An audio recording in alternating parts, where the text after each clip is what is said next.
Hi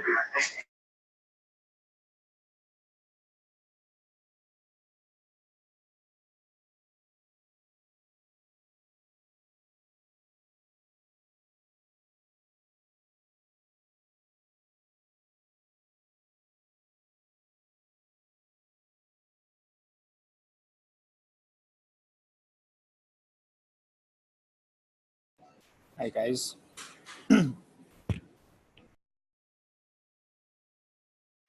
Hey, let's give maybe 5 minutes for people to join. Okay.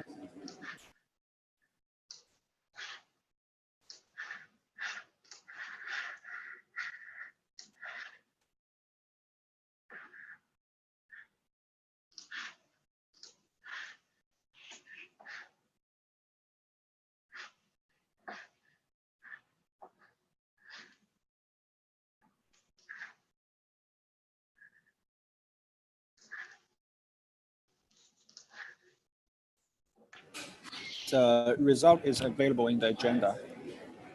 I pasted the doc file there. Okay.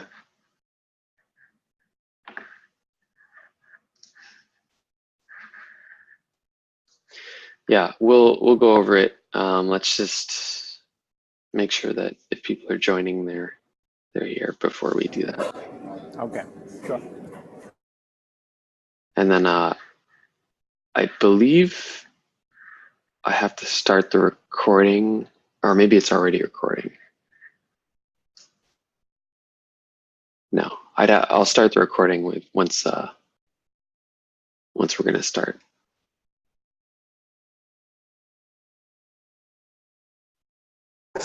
Since it's already recording on my screen. Yeah, it looks like that, but then I also don't have any button to stop it, and I have a button to record.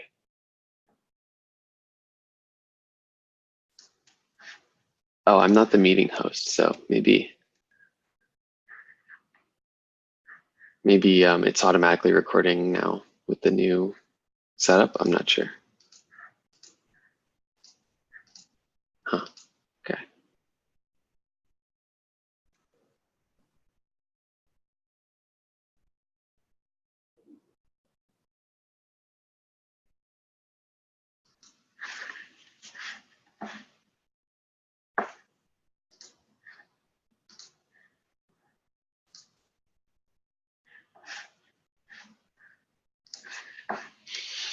I have a note.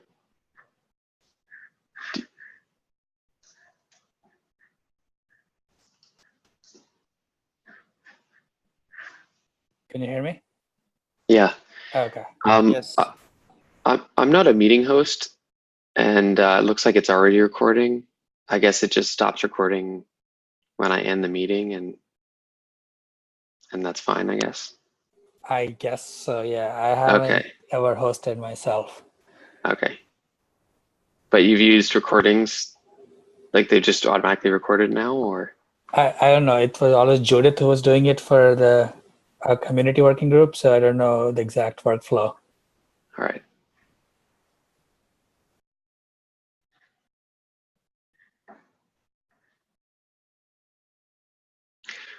We're just going to give another minute or so for more people to join. Hey, Zitao. Hello. I'm a little bit curious about the operator API performance thing. Not Yeah. anything I can announce right now, but curious on what's going on here. Yeah, great. We're just going to give another minute or so for people.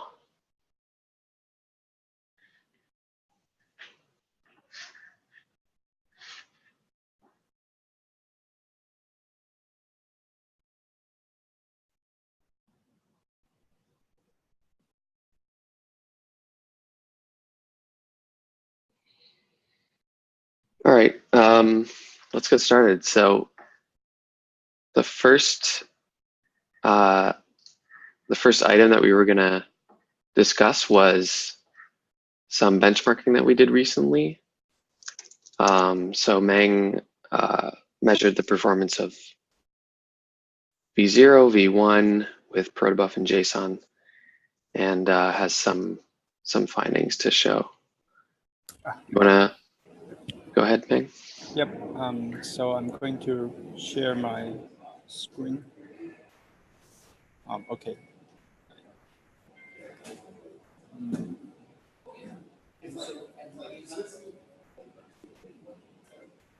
So everybody can see the spreadsheet. Oh. Yeah, we can see. Okay. So here are the valuation results. So what I did is, so I adapted the batch bug from Yan, setting up the fake testing agents. Here are the setups: 1K agents, 10K tasks, 10K complete tasks, and etc. And then we just queried the cluster state using the get state operator API. So this test is conducted on a 13-inch MacBook Pro 2016 version. Has a 3.3 gigahertz Intel core and 16 gigabyte of RAM. And it is built with optimized configuration. So here are the results. So first and foremost, we are interested in comparing the performance between different APIs. There was reporting that the V1 APIs are slower than V0, and we want to find out whether it is the case, and how much slower it is. So the result here shows that first for the 1.3, so for the different setups, we measure the latency of the get state operator call, and here are the normalized latencies. Hey Meng, what are the numbers here? Because it looks like your 1K agents numbers are smaller or much larger than the 10K agent numbers. Oh, so here are milliseconds. I see. In the parentheses, there's so the first line is millisecond, and all the others are seconds. Okay, and then what's graphed is the units are 6, and so the graph normalized latencies here. Okay. Yeah. So the first part is the latency, and second part is normalized latency, normalized to the V0 API. Okay. So yeah. So first for the 1.3 version, we can see that the V1 protobuf is slightly faster actually than the V0, about 3%. But for V1 JSON, it's much slower than the other two APIs. It's like 7x slower than the other APIs on average. And here are the 1.4. The result is roughly the same. So on average, V1 protobuf is 6% faster, and JSON is even slower, close to 8x. And for the post 1.5, so we did a couple of quick optimizations for the V1 API. These are not. This is not in the. So one of the optimization is in 1.5, but the others haven't been merged in. But this is the current head basically. So in that case, V1 protobuf is even faster than V0. It's like 38% faster than that, and V1 JSON is about 1.65x. It's still slower than V0, but much better than the previous case. So did we make some improvements on the head right now for the V1 JSON to be much faster? What did we do? Was it intentional or? Yeah, so for V1 JSON, what we did is, so there are two optimizations specific. First, for the JSON, we we replaced the stringify with JSONify in the serialization call. So it's essentially save at least one copy. So that's one optimization. And also, when we're building up the get state object, we use the move semantic instead of the copy semantic.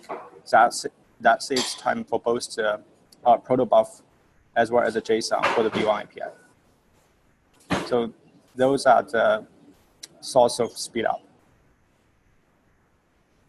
Got it. That's quite a speed up. Like it's from 7 times it came down to 1.65. That's Yeah, I think to add to what Meng said, building up the entire JSON object is very expensive. We learned that from when we were optimizing V0. And V1 JSON was doing that. It was building up the entire JSON object by copying all of the protobuf data into a JSON object. So we instead just go directly from the protobuf object that we have in hand and convert that directly to serialized JSON. Yeah, right. Using JSONify. Yeah. So another potential optimization is similar for protobuf to directly serialize protobuf object to protobuf bytes. But since the function is not there, so it will take more time than just replace the function. Yeah, we had a user report to us that, so the reason we started looking into this was we had a user report that V1 was significantly slower. And so it seems that maybe this user was measuring the JSON version, right?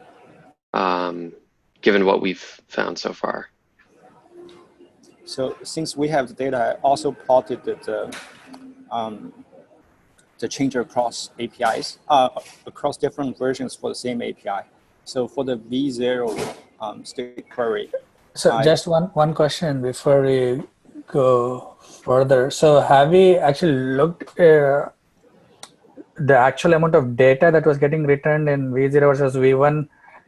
Are there any significant differences? No, I haven't. Okay, I think that's probably worth looking just to make sure it's not like in V1 we're giving out more data than what we were giving in V0. And maybe the numbers are skewed because of that as well. It's not like 1:1 mapping, if I remember correctly, on what we send in get state in V1 versus what we used to send in V0. So it's probably worth just doing a rough check to make sure it's not a significant difference in the actual response payload. You mean comparing JSON or? Yeah, like I think the JSON is probably the only thing you can compare. Yeah, the JSON will be more bloated just from, for example, how resources are represented. But yeah, that's probably worth checking just to make sure that it's not like an magnitude difference. Yeah. In terms of things hidden. But in terms of this benchmark, the main entities that exist are tasks and the agents. We don't have any executors. We don't have any frameworks registered. Although I guess they're recovered, so they might be included in the output. So since they dominate the overall data when it comes to the large clusters, or they should at least, hopefully the extra differences become negligible at those scales. There's just a lot of there's still a lot of inefficient stuff that is in place if we did want to optimize the protobuf stuff further in V1. Okay. I think ideally V1 would be faster than V0 whether you're using protobuf or JSON, and that would be a nice incentive for people. Yeah. So is there a way, are there still improvements on track to improve the V1 JSON to be faster than V0 JSON?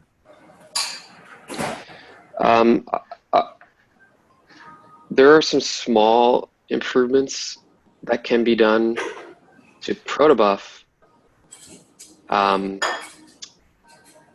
So there's a variety of improvements, right? Some of them are small and easy, but I don't think those are gonna get the JSON below v0.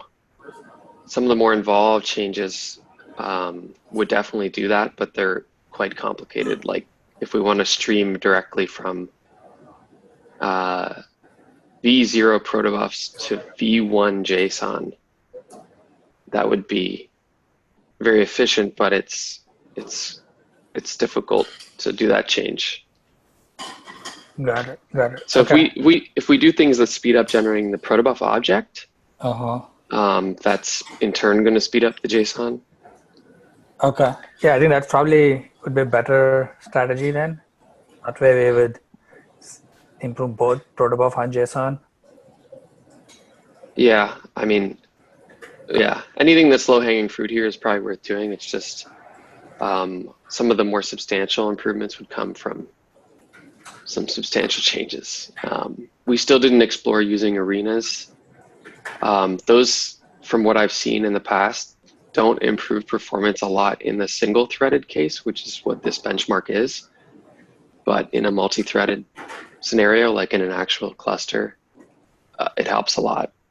By multi-threaded, you mean multiple clients talking? Multiple clients, like malloc contention.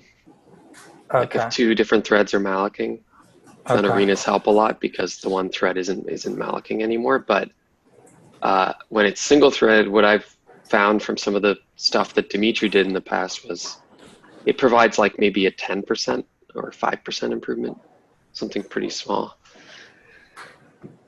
Got it. Got it. Okay. So we could go down that route, especially when it comes to evolving messages and building up the v1 message, or the v0 message originally. Sorry, that's one thing that is also pretty expensive. Is just we have to evolve from v0 to v1, and to do that we have to serialize it, and then deserialize it back into v1. Got it. Got it. Okay. Cool.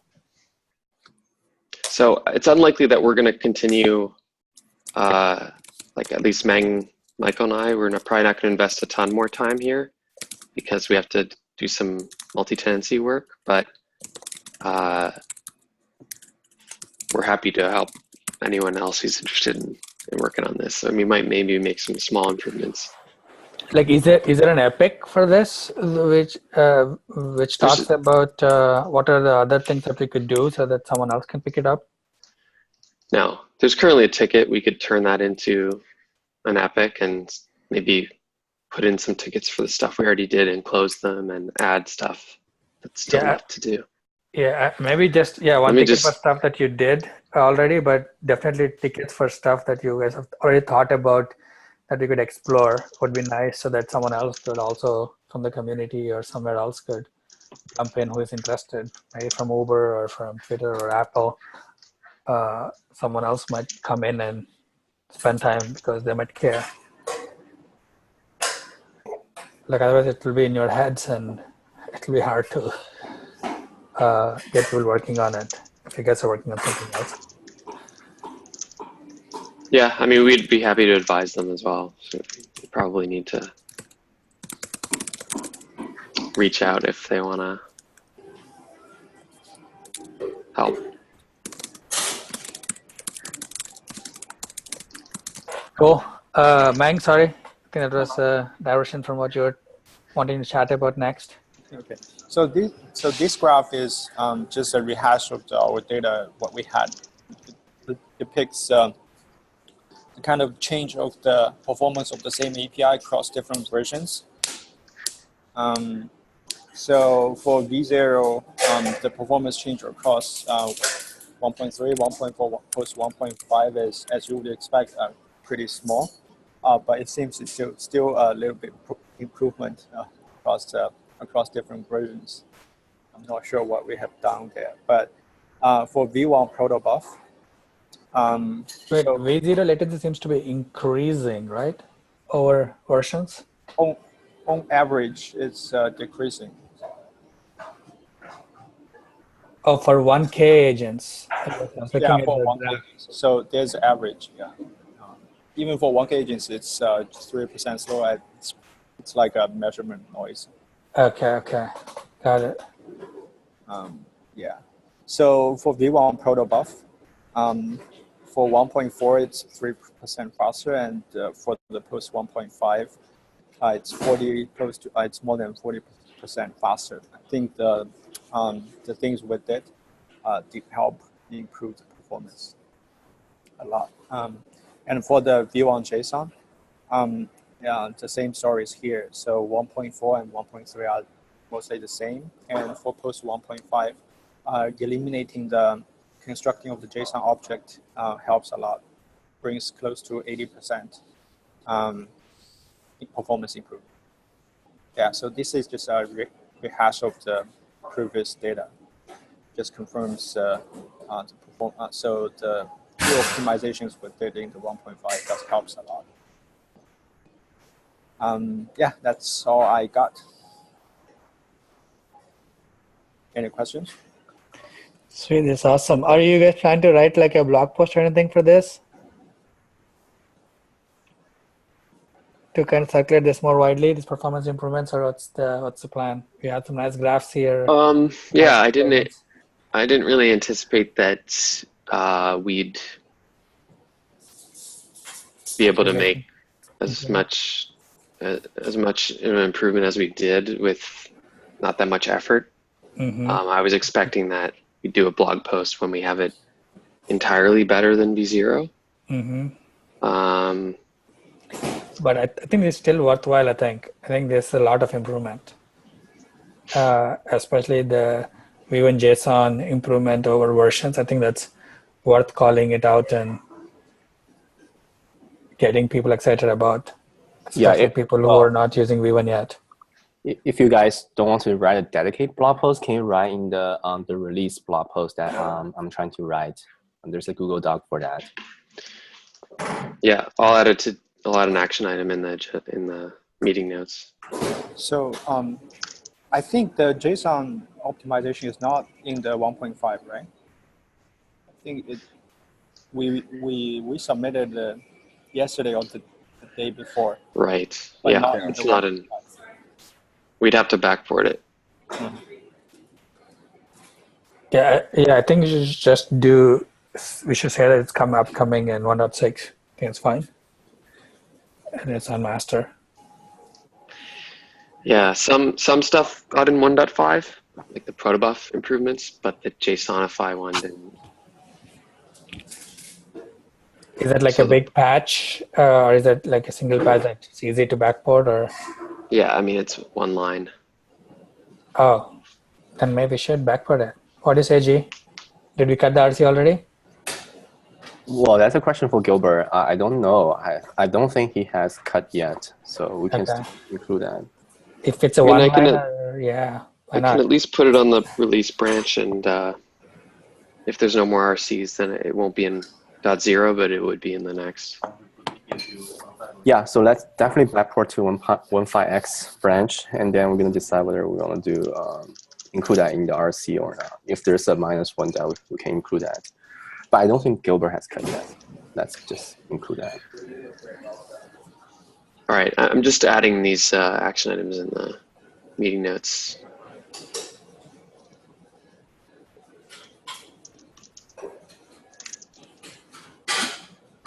Looks like Greg has a question.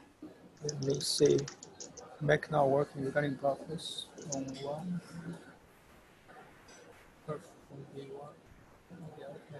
This week does show that we are responding.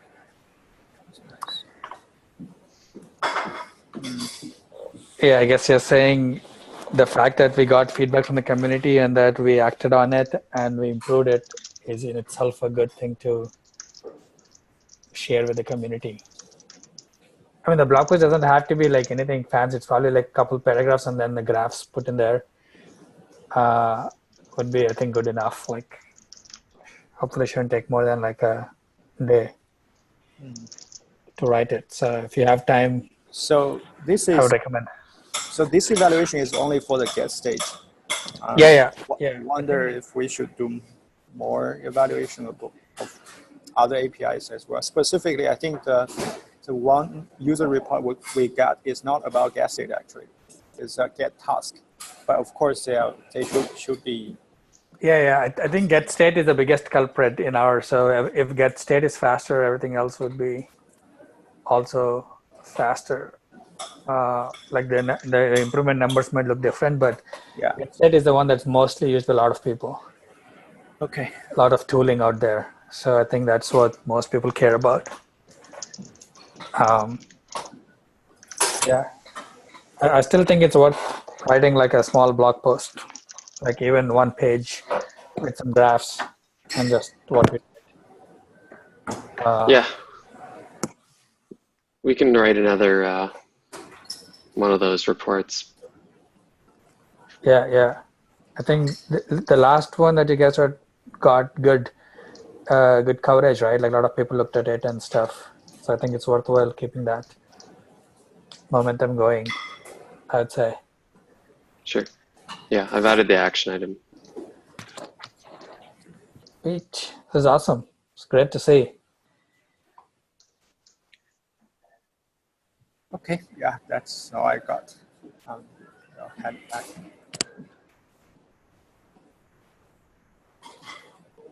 So we have like Jitao from Uber, James from Apple.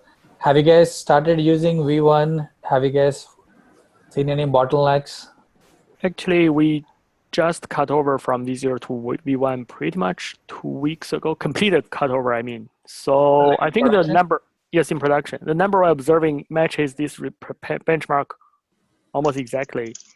But we didn't do clear benchmark, but from like ad hoc testing, seems like V1 protobuf is similarly to V0 JSON. And we didn't really try V1 JSON. We just know it's much slower, but we didn't bother use it. Got it. And when you say you cut off to V1, do you mean the scheduler API or the operator API? Operator API. Operator API. That's for your service discovery system? Yes. Got it. And we have like another potential project going to use it. Okay. And Aurora doesn't support V1 yet, does it? I think it does not yet. They were still talking about making sure the performance is on top. Yeah, so Ilya has a benchmark for that, but he's been busy with some other stuff and hasn't been able to continue working on it just yet. And he has a benchmark for V1 scheduler API? Yeah. Got it. There's some problems there, especially because of authentication. I don't remember the details, but he's got one. It's just, I think he's been busy with some other stuff. Got it. And the way he benchmarked it was just in the Mesos test suite, or did he update Aurora to use V1, or? It's in the Mesos. It's in the Mesos test suite. Okay. Yeah. He wrote his own benchmark test suite. Okay. Got it. James, how was your experience with V1? Have you guys started using it? Yeah, I think so. Dario Rixon was working on V1 binaries for quite a long time. I don't have any numbers. I have anecdotes from Dario, sort of second or third hand. Biggest problem with the scheduler API was getting a HTTP client that does pipeline in pipeline posts, which is generally not supported by HTTP clients because there's some standards reference which tells you not to do it. So that was the biggest problem to get back the performance.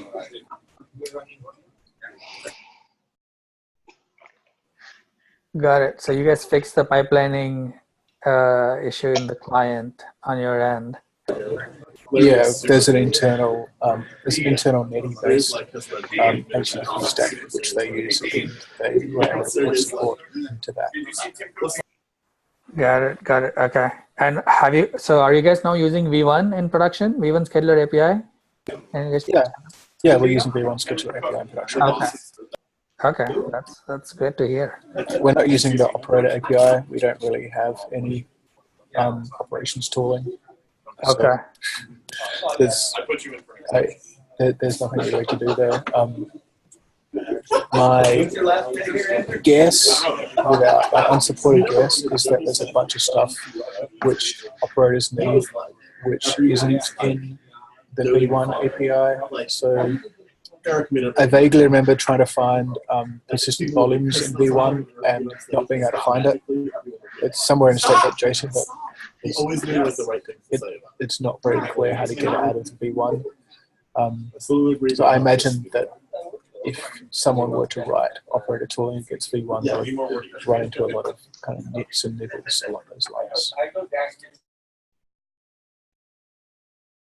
Cool.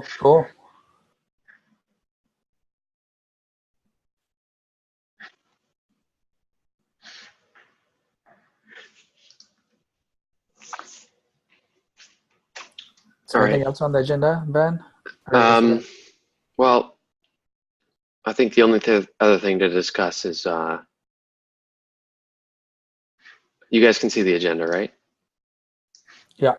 Okay. The only other thing to discuss is the some discussions that we've had about serving state off of a different actor than the master by, dog fooding our streaming API that we provide to operators in order to stream state into that different actor.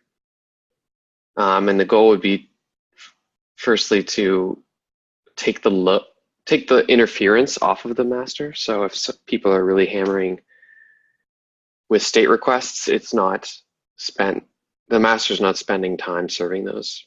A different actor would be. And the second objective would be to also yield some performance improvements just because we would have a protobuf object ready to go rather than having to copy it from the V0 state and evolve it to V1 and so on. But there hasn't been any work there yet. I think Ben H has like a branch where he's been hacking on it, but it's not something we could ship right now. So I just put it there in case people want to express any needs that they have there or discuss it. Yeah, I think to me, like a little weird part about that is that only state is the only thing that's being served off by a different actor. It almost sounds like it would be better if there is an API actor that serves all API requests. They're not served by the master itself. Just doing the get state on that actor seems a bit, I don't know, arbitrary. Well, I think what Ben H was doing was essentially making all gets served off of the streamed information. So you would use something like GraphQL to query specifically what state you need. Okay, all gets. Okay. Yeah, I mean, if you have something like get state and you can query for what state you need, you don't really need all the sub requests like get tasks and all that other stuff. Yeah. I think that was the intention there. But what about lots of other stuff that's not in the state directly that we also have calls for? Yeah, it's a good point. We could be doing that as well. I think probably the focus was just on this stuff because it's the most expensive stuff. But yeah, we could have a level of indirection there where there's like an actor that's doing some of the expensive stuff like deserializing things before it hits the master. Yeah, I think that would be really valuable. I'm just reading through. But it's something that's been brought up, but it's not being actively designed or anything like that. Is that correct? There's been discussions about it, but there's no design at this point. Okay. Yeah. Okay. Other than that, if there's nothing else, we could end it a bit early. What do folks think? A question about this project. Will you make the Mesos UI itself faster? Yeah, so what Ben H actually did in his branch was he had the UI use the streaming API, but I don't think that's actually going to help people with large clusters because the initial response on the streaming API is still so big.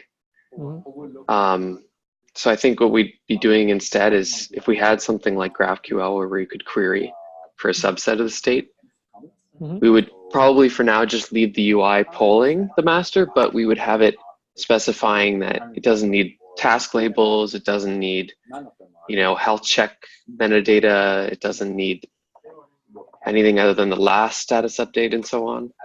So basically just reducing the amount of overall JSON data that is being sent over the network and deserialized by the UI code. And are we going to have pagination with the GraphQL? No. No.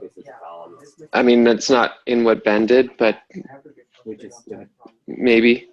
Pagination's kind of, yeah.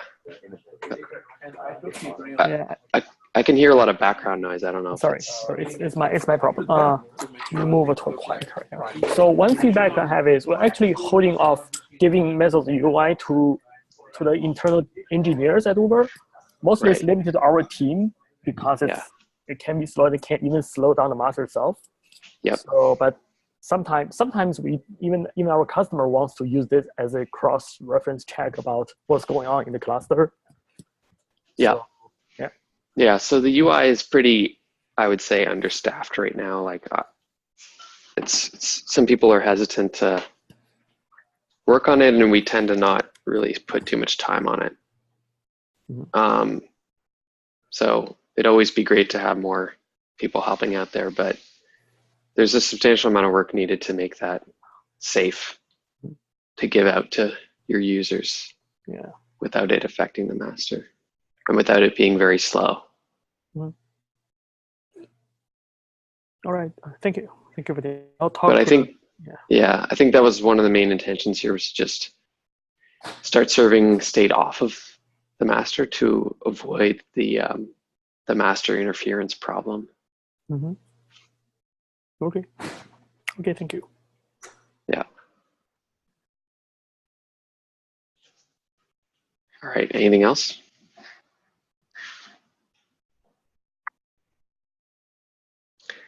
Okay, we can end it early. Thanks, guys.